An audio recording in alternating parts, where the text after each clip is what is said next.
Philippines.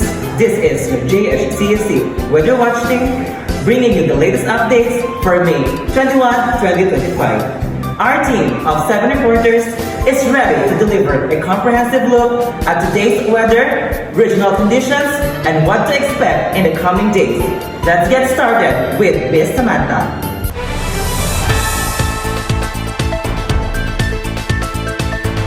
Thank you, Mr. Ahmed. Across the country, the weather is being shaped by two main systems.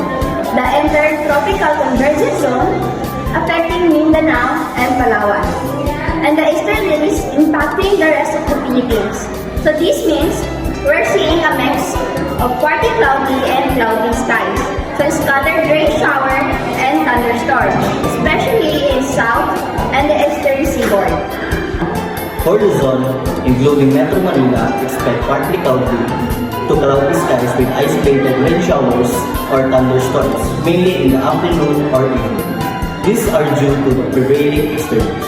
Temperatures will be hot, ranging from 25 degrees Celsius to 35 degrees Celsius in Metro Manila. Baguio City will be cooler, with temperatures between 17 degrees Celsius and 26 degrees Celsius. Winds are light to moderate, coming from the east to southeast, and coastal waters will be slight to moderate, with wave heights between 0.6 and 1.5 meters. Visayas residents can expect generally improved weather conditions, especially in the western and southern areas. However, by Saturday, the eastern portions, including Tacloban, may see increased rainfall as the easterlies intensify. Temperature in Metro Cebu and Tacloban will range from 25 degrees Celsius to 33 degrees Celsius, while Iloilo will see similar conditions. Winds are light to moderate coming from the east to northeast, and coastal waters remain light to moderate.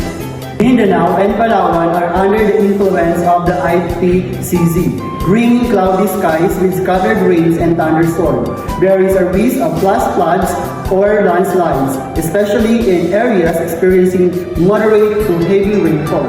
Temperatures will remain high, and residents are advised to stay alert for possible weather advisories. Winds are light to moderate, and coastal conditions are generally safe for maritime activities, but caution is still advised during thunderstorms.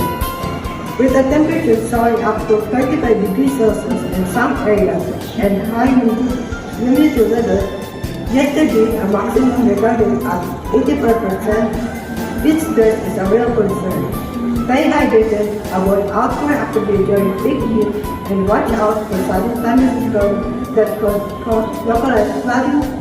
Always prepare for changing weather, especially in Mindanao, Palawan, and Eastern Visayas. Looking ahead, the next 3 days will see continued influence from the IPCZ and easterlies. Luzon and Western Visayas will remain mostly dry and hot, with isolated thunderstorms possible.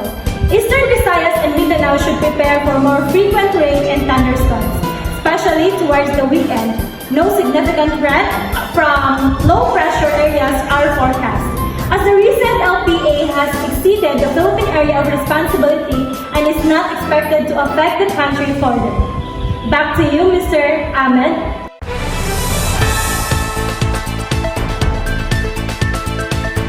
Thank you, team. To recap, Luzon and most of Visayas will be hot and mostly dry with isolated thunderstorms.